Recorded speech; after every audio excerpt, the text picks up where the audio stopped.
Hi again. So we're going to read chapter 30 now. We are reading There's a Boy in the Girls' Bathroom by Louis Sachar, one of my favorite authors, and we are on chapter 30. Bradley remained in his seat after everyone else had gone out to recess. He walked to Mrs. Ebble's desk. She was sorting papers. "Mrs. Ebble," he said timidly, "may I use the hall pass? I have to see the counselor." She looked up. "Please?" Normally, Mrs. Ebble would never allow Bradley Chalkers loose in the halls, but something about the way he asked must have changed her mind. "All right, Bradley," she said, and then caught herself. "But if you're bad, you'll never be allowed in the halls of this school again." "Thank you." He took the hall pass off the hook behind her desk and headed out the door.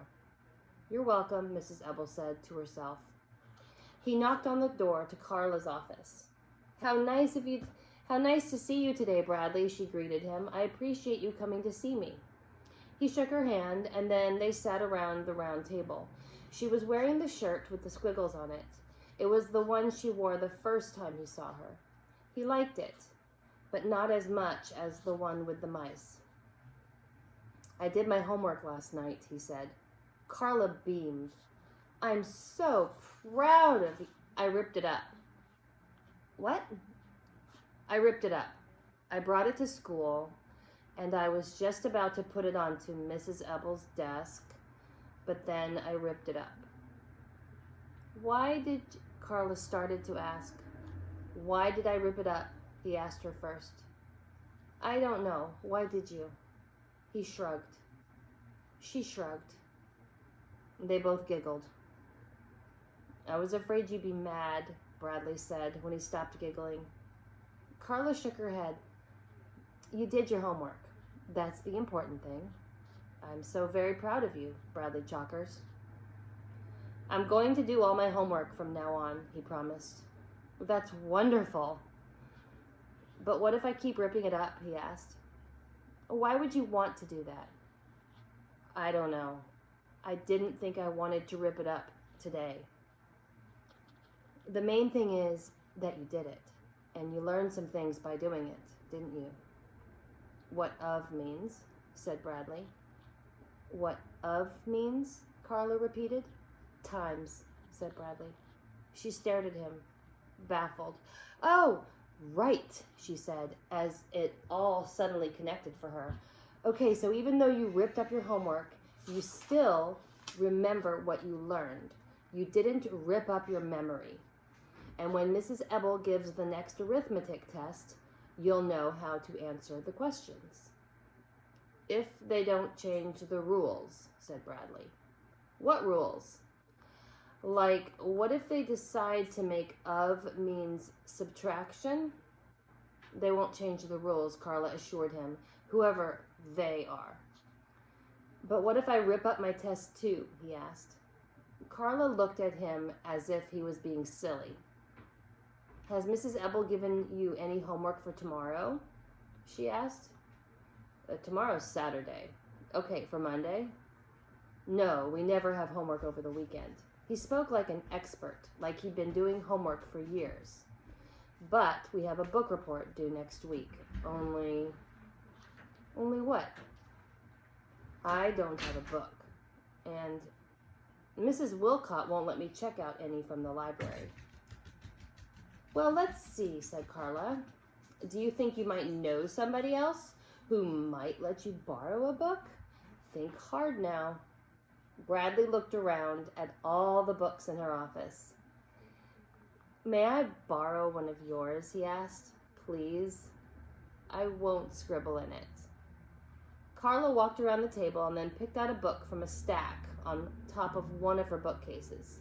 "It's my favorite," she said as she gave it to Bradley. He read the title and laughed. "My Parents Didn't Steal an Elephant" by Uriah C. Lasso. He opened to page 1 and read the first sentence. "I hate tomato juice." He thought that was a funny sentence to start a book. He continued reading. "Every morning, Aunt Ruth gives me a glass of tomato juice, and every morning I tell her I hate it. Fine, Dumpling, she always says. Don't drink it. She calls me Dumpling. Uncle Boris calls me Cornflake. They're crazy.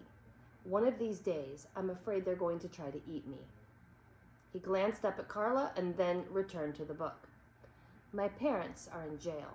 They got arrested for stealing an elephant from the circus, only they didn't do it.